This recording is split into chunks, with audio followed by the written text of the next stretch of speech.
ओम श्री वेद पुरुषाय नमः। नमस्कार। क्लास नंबर 592 श्रीमद् भगवद गीता जी शंकराचार्य जी के भाष्य के अनुसार आरंभ किया जाता है। ओम श्री सीता रामचंद्राभ्याम नमः। नमो गुरुभ्यः। ओम अथ काल देवता श्री विक्रमी संवत 2082 भाद्रपाद कृष्ण पक्ष नवमी ज्येष्ठा नक्षत्रम सोमवारः उत्तरायणं वर्षर्तुः। ओम तत्सत्। श्री शंकराचार्याय गुरवे नमः। जितात्मनः प्रशान्तस्य परमात्मा समाहितः शीतोष्णसुखदुःखेषु तथा मानापमानयोः। अध्याय नंबर 6 और श्लोक नंबर 7। पुस्तक है Gita press Gorakhpur, book number 10, Shankaracharya ji के भाष्य वाली भगवद गीता जी। अच्छा जी, तो अब हम छठे अध्याय के 7वें श्लोक पे पहुँचे हैं और लेकिन हर श्लोक पर विषय नहीं बदलता। भगवान एक क्रम से बोल रहे हैं और हमें हर श्लोक पे याद रखना चाहिए कि उनका विचार क्रम क्या है। तो विचार क्रम है, भगवान हमें बता रहे हैं कि कर्मी आरु रुक्षु, वो ध्यान योग में आरूढ़ होना चाहता है। ठीक है, तब कर्मी कौन है? जो वेदोक्त स्वधर्म को करने वाला है। ब्राह्मण क्षत्रिय इत्यादि वर्ण और ब्रह्मचर्य और गृहस्थ वानप्रस्थ सन्यास आदि आश्रम, तो वर्ण आश्रम आदि लक्षण, जिस धर्म का वर्ण और आश्रम लक्षण है उसको सनातन धर्म कहते हैं। उस सनातन धर्म का पालन करने वाले जो कर्मी हैं, जब वो मृत्युंजय, मृत्यु को जीतने की इच्छा करते हैं,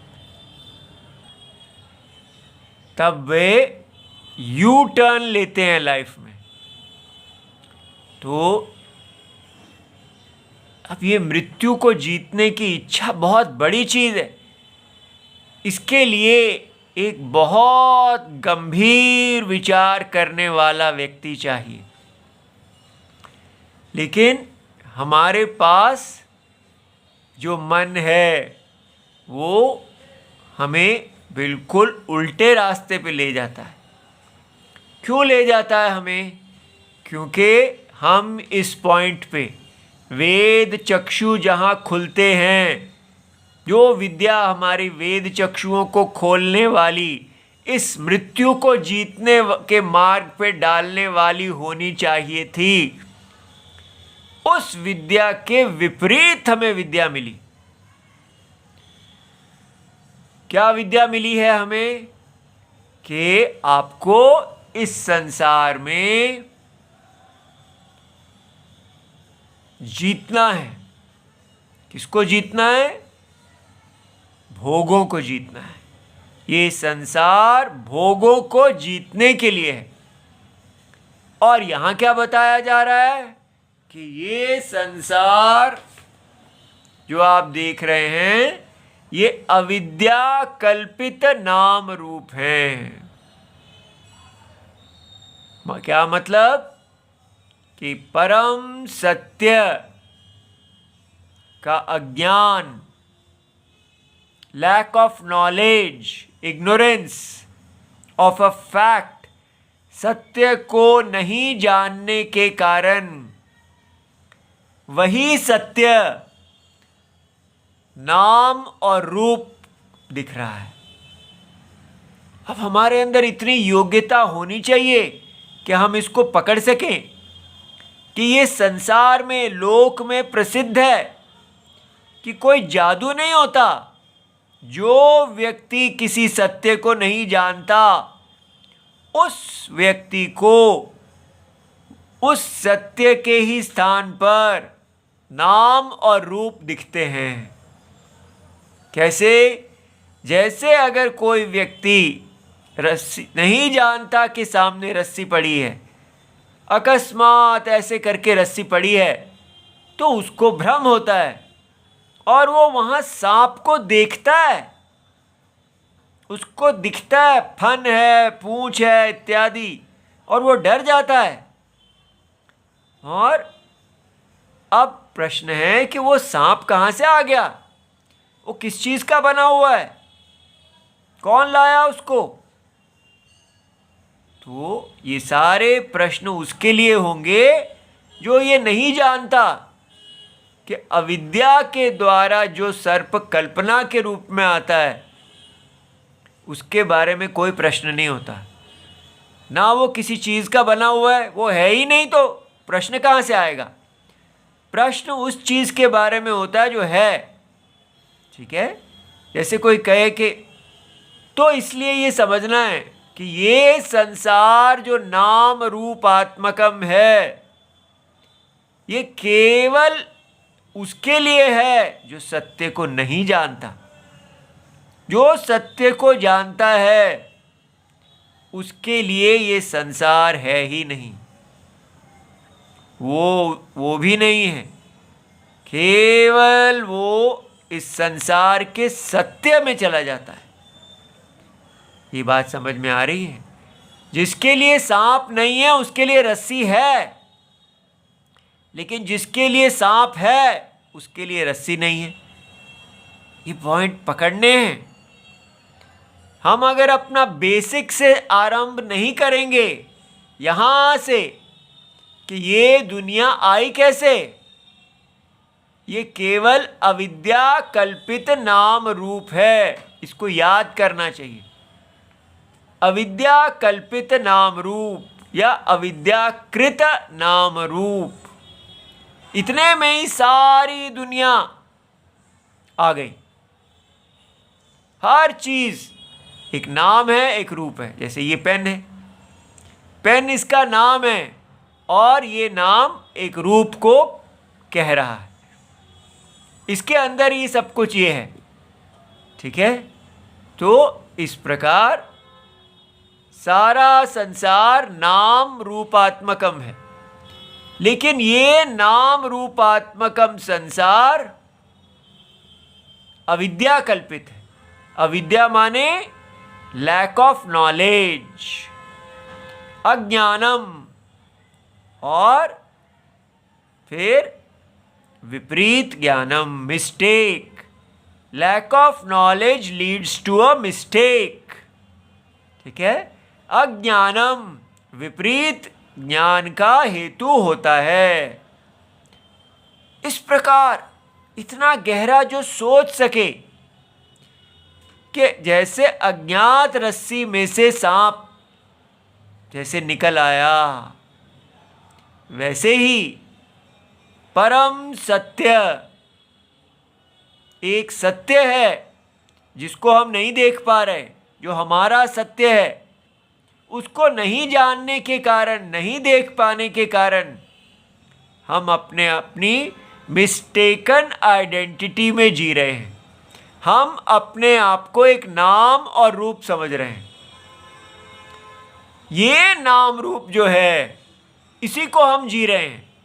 आपसे पूछा जाए, आप अपना इंट्रोडक्शन, अपना परिचय दीजिए, तो आप क्या कहते हैं? ये मेरा नाम है, ये मेरा रूप है, बस।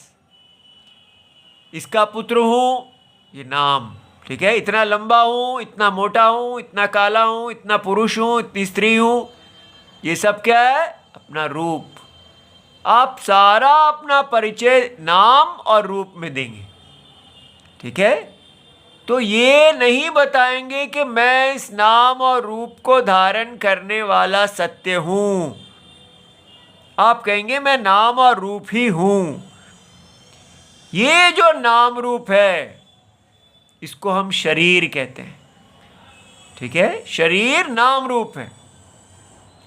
तो इसलिए ये इसके लिए शब्द प्रयोग होता है माया, कि माया जो है क्या होती है, माया की डेफिनेशन क्या है, अविद्या कल्पित नाम रूप। वो नाम रूप जो अविद्या के द्वारा कल्पित हैं उनको माया कहा जाता है। तो जब आप कहते हैं ये संसार माया है, तो आपको कहना चाहिए इसका मतलब है ये संसार अविद्या कल्पित नाम रूप है। तो फिर माया क्यों प्रयोग करते हैं, इतना ही कहा कीजिए। क्योंकि आपको बताने के लिए कि माया का स्वभाव है मोहिनी होना, मोह में डाल देना। ये अगर नाम रूप केवल नाम रूप होते और मोह में नहीं डालने वाले होते, तो अब तक हमने इसके पीछे जो सत्य है उसको समझ लिया होता। लेकिन इस नाम रूपों का स्वभाव मोहनात्मक है। मोह क्या होता है कि व्यक्ति चाम, जादू, वशीकरण, ठीक है, ये नाम रूप जो हैं ये हमको मोहित कर लेते हैं। हम इनके तत्व पे विचार करते ही नहीं, हम इनको भोगना चाहते हैं। इसलिए जन्म से ही हम विचारशील नहीं होते। जन्म से ही हम नाम और रूपों के तत्व पे विचार नहीं करते। हम क्या करते हैं, अपने शरीर से जो हमें संसार में नाम रूप दिखते हैं, बस हम इन नाम रूपों के दास हो जाते हैं। माने शरीर दास। हमारा जीवन क्या है, शरीर का दास्ता। बचपन से ही ये मोहिनी माया हमें शरीर का दास बना देती है। और बस फिर क्या है, हम केवल इस शरीर की तृप्ति के लिए इस संसार को खाते हैं और इस शरीर, बस एक शरीर बन के जीते हैं। खाते हैं, मल मूत्र करते हैं, खाते हैं, मल मूत्र करते हैं और सोचते हैं कि हम बड़े एडवांस्ड हो गए। कोई धर्म नहीं करते, वेद की ये चक्षु हमारे खुले ही नहीं। हम सोच रहे हैं कि हम बड़ी प्रगति कर रहे हैं, लेकिन कर क्या रहे हैं, खा रहे हैं और मल मूत्र कर रहे हैं। ये आप मल मूत्र क्यों बोल रहे हैं इतना गंदा गंदा? क्योंकि ये सत्य है। कंजम्पशन और उसके बाद उसी को शरीर से बाहर निकाल देना और खा लेना और वेस्ट को बाहर निकाल देना। और क्या कर रहे हैं, पूरी पृथ्वी को हमने मल मूत्र से भर दिया और खाते जा रहे हैं। क्यों ऐसा कर रहे हैं? क्योंकि हमारी ये मोहिनी माया जो है ये हमें ऐसा करा रही है। हम शरीर बने हुए हैं और शरीर से खाए चले जा रहे हैं इस संसार को, अपने राग और द्वेष के लिए। हम जी रहे हैं लाइक्स डिसलाइक्स, मेरा राग मेरा द्वेष, आई लाइक आई डिसलाइक। हर व्यक्ति यही बना हुआ है। बस वो अपने इच्छा से खाना चाहता है और अपनी इच्छा से ही उस खाए हुए का विसर्ग कर देना चाहता है, मल मूत्र का त्याग कर देना चाहता है। ये नहीं कि वो किसी धर्म के अनुसार खाए और धर्म के अनुसार मल मूत्र करे, वो हम नहीं चाहते। वो तपस्या हो जाएगी। हम चाहते हैं ऐसे खाएं जिससे हमें मजा आए। ये माया कहती है कि मैं आपको मजा दूंगी, और ऐसे मल मूत्र करें कि हमें मज़ा आए। बस जिस चीज़ में मज़ा आता है वही प्रगति है। आप देखिए ये माया ने हमारा क्या हाल कर दिया। भरत जी कहते हैं कौशल्या जी से, अगर मैंने राम जी को वनवास देने में कोई भी मेरा हाथ हो तो मुझे वो पाप लगे जो जल को दूषित करने वाले को लगता है। आप सोच सकते हैं, जल को दूषित करने वाले का पाप इतना बड़ा है कि भगवान ने कि भरत जी कहते हैं कि मुझे इतना बड़ा पाप लग जाए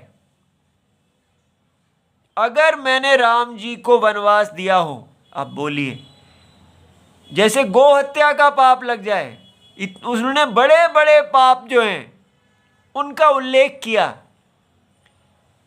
तो जल नारायण भगवान का स्थान है। भगवान नारायण जल में शयन करते हैं। मल और मूत्र का स्थान जल नहीं है, पृथ्वी है। और पृथ्वी में भी आदर से एक खड्डा खोद के उसमें पत्ते बिछा के मल किया जाता है, उसको पत्ते से ढक के फिर मिट्टी से ढका जाता है, और वो पृथ्वी के प्राणी उस मल को शीघ्र ही कुछ ही दिनों में खाद बना देते हैं। उससे पृथ्वी और अच्छी हो जाती है। वो मूत्र जो है वो छन जाता है। लेकिन अगर आप उसी मल मूत्र को जल में डाल देते हैं तो वो बीमारी, सारे संसार की नदियाँ, जो पवित्र नदियाँ हैं, देवियाँ हैं, वो आज मलमूत्र से भर गई हैं। और कह रहे हैं कि उससे मीथेन निकलती है जो कार्बन डाइऑक्साइड से भी खतरनाक है, और इतनी बीमारियां निकलती हैं, वाटर बोर्न डिजीजेस निकलती हैं। लेकिन हम को अगर कहा जाए कि जल जो है वो भगवान नारायण का स्थान है, वो भगवान वरुण हैं, आपको उस पर मल नहीं करना चाहिए, तो क्या कहेगा व्यक्ति? तो कहेगा जी ये महानगरी व्यवस्था ही ऐसी है, क्या करें, यहाँ पर ऐसा करना ही पड़ता है। क्योंकि हमारे अंदर वो पीड़ा ही नहीं आएगी, वो दर्द, वो पीड़ पराई जाने रे, भगवान को पीड़ा, अंतरात्मा को जो पीड़ा होती है धर्म से, उस पीड़ा को हम सहन देख ही नहीं पाते कि मैं अपने भगवान के ऊपर मल मूत्र कर रहा हूँ। मेरे जैसा नीच कौन होगा? घर में आपने भगवान राम और सीता जी की मूर्ति रखी हो और रोज जा जा के आप उस मूर्ति के ऊपर मल मूत्र करें, कैसा लगेगा? लेकिन हम बताने पर भी कोई भी नहीं होगा जो कहेगा कि नहीं, मुझे इसको छोड़ना होगा। व्यक्ति अपने घर में एक डब्बा रखे, उसमें पत्ते लगाए, उसमें मल मूत्र कर ले, मूत्र के लिए एक डब्बा अलग लगाए, मल के लिए अलग लगाए, उसमें फिर पत्तों से बंद कर दे, और जहाँ आप घर से बाहर जाएं तो खड्डे में कहीं उसको आप डालें। कितना कष्टदायक काम है मल को उठा के लेके जाना, करना। लेकिन जो व्यक्ति प्यार करता है वो कार्य करता है, और जो प्यार नहीं करता वो कहता है भाई छोड़ो ये सब क्या है। तो भगवत गीता जी अगर आपको पढ़नी है तो भगवत गीता जी आपको मोहिनी माया से निकाल के धर्म का आचरण करने को कहती है। और अगर हमको धर्म का आचरण करना ही नहीं है, हम तो यही करेंगे जो लाइक्स एंड डिसलाइक्स, बस राग द्वेष से जिएंगे। ऐसी कोई भगवत गीता जी बता दीजिए जो हमको ये कहती हैं कि बस जैसे मैं जी रहा हूँ वैसे ही जीऊँगा। तो ऐसी कोई भगवत गीता नहीं है। कर्मी का अर्थ है कि आप यज्ञ को देखें। यहाँ पर यज्ञ चल रहा है, आपका मल और मूत्र का विसर्जन कैसे आप उसको कहाँ स्थापित करते हैं, वो भी यज्ञ का हिस्सा है। जो कुछ भी आप कर रहे हैं वो यज्ञ है। चलना फिरना उठना बैठना, ऐसे ही जल के अंदर मल मूत्र नहीं कर सकते हैं। लेकिन हमको ये सब सुनना ही नहीं, हम आपका चैनल इसको स्विच ऑफ कर देंगे। सत्य को स्विच ऑफ करने से सत्य चला नहीं जाता। इसलिए कितना भी पॉलिटिकल हिंदुइज्म ले आइए आप कि हिंदू हम बड़े राम जी के मंदिर बना रहे हैं, क्या कर रहे हैं, हमारा बीजेपी जीत रही है, कुछ भी करते रहिए, लेकिन आपके हृदय में अंतरात्मा को होने वाली पीड़ा ही नहीं आती। वो राम जी अंदर से रो रहे हैं और आप उनकी मूर्तियां बना बना के पूजा कर रहे हैं और फिर सुबह उन पे मलमूत्र कर रहे हैं। तो क्या है? कोई लाभ नहीं है। इसलिए हम इस भगवत गीता को अपने राम जी की प्रसन्नता के लिए कह रहे हैं। जब हम ऐसा कहते हैं तो हमारे हृदय में राम जी की प्रसन्नता आती है।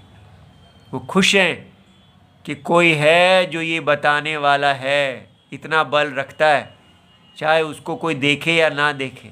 जो भी सुनेगा उसको क्रोध ही आएगा हम पर कि ये क्या टॉपिक लेके बैठ गए हैं। हमारे अंदर एक अपराध भावना पैदा कर रहे हैं। हम आराम से जी रहे थे, ये क्या एक नया विषय उठा के बैठ गए। लेकिन सत्य को तो कहना है ना। धीरे धीरे धीरे धीरे इसका उपाय आएगा। आज से 20 साल पहले हमने भी ये कार्य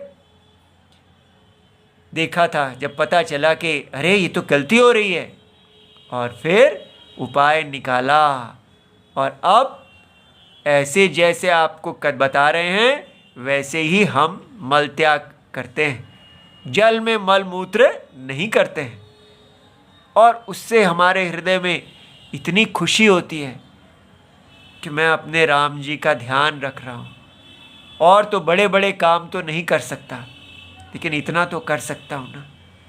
हर रोज़ अपने साइकिल पे बैठ अपना डब्बा लेके दूर जहाँ पर मिट्टी है, कोई नहीं देखने वाला है, वहाँ उसको खोदो, उसको डालो और बंद करो और वापस आओ।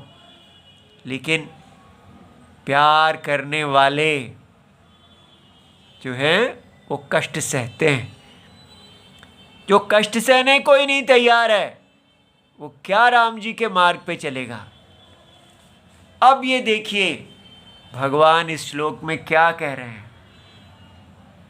भगवान कह रहे हैं जितात्मनः, जिस व्यक्ति ने अपनी आत्मा को जीत लिया है। कौन है वो? पहले वेद के बताए हुए स्वधर्म को करने वाला, फिर वो फल को छोड़ के कर्म करने वाला, और फिर वो पूरी तरह ध्यान में स्थित हो गया। यहाँ पहुँच गए हम, और हम कहाँ बैठे हैं? मल मूत्र कर रहे हैं जल में।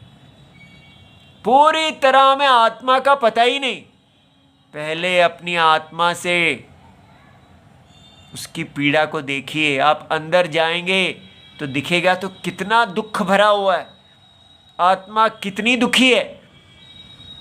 हम शरीर को ही भरते रह गए। उस शरीर को भरने के चक्कर में कितना अंतर देवता को दुखी कर रखा है। प्राण इत्यादि सब अंदर दुख मिलेगा। उस दुख को दूर करने के लिए व्यक्ति तपस्या करे, अपने शरीर को अनुकूल बनाए।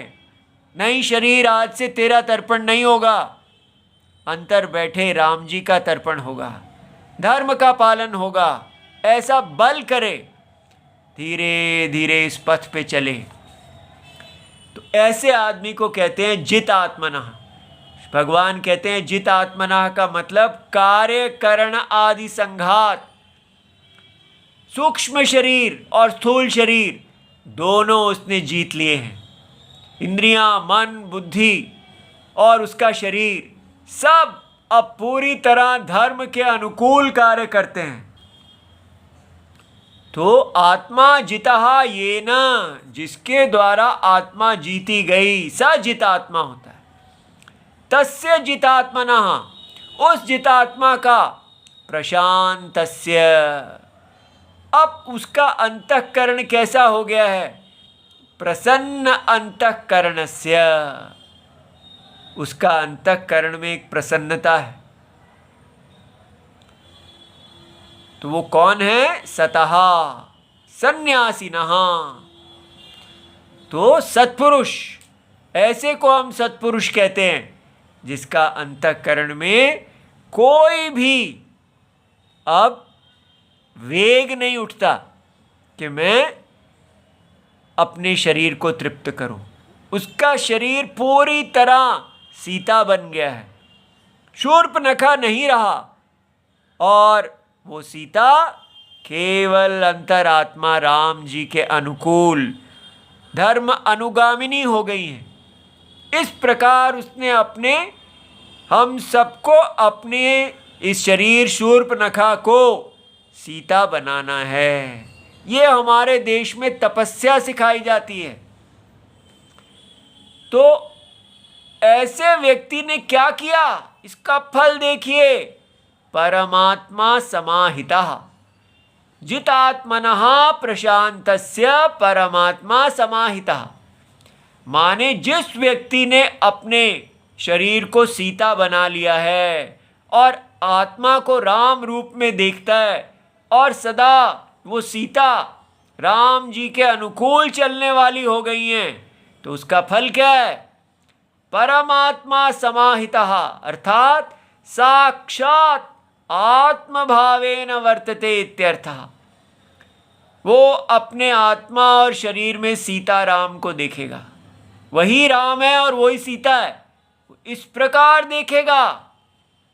अहम आत्मा, अहम राम, अहम सीता, इतना बड़ा फल है इसका। लेकिन उसके लिए तपस्या, पूरी झरने को उल्टा जाना होगा।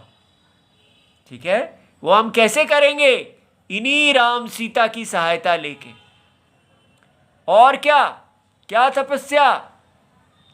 किंच शीतोष्ण दुखेषु, सर्दी और गर्मी, सुख और दुख, ये जो शरीर को एकदम व्याकुल कर देने वाले हैं, तथा माने अपमाने, मान अपमान यो हो। भगवान कहते हैं मान क्या होता है? पूजा। सब आपके आके कहते हैं आप महान हैं, आप कितने अच्छे हैं, आप कितना काम कर रहे हैं, वाह वाह, आप तो साक्षात भगवान हैं। और परिभव, परिभव क्या है? आपका तिरस्कार करना। अब होते कौन है ये बोलने वाले? बड़े बनते हैं। अभी तो आप कह रहे थे मैं राम हूँ, वो आप मेरे अनुसार बोल रहे थे, इसलिए आपको वशीकरण करना था। और अब जरा आप मेरे को बताने लगे कि मुझे करना क्या है, तो उसी समय, ठीक है, आपको आपका स्थान दिखा दिया जाएगा।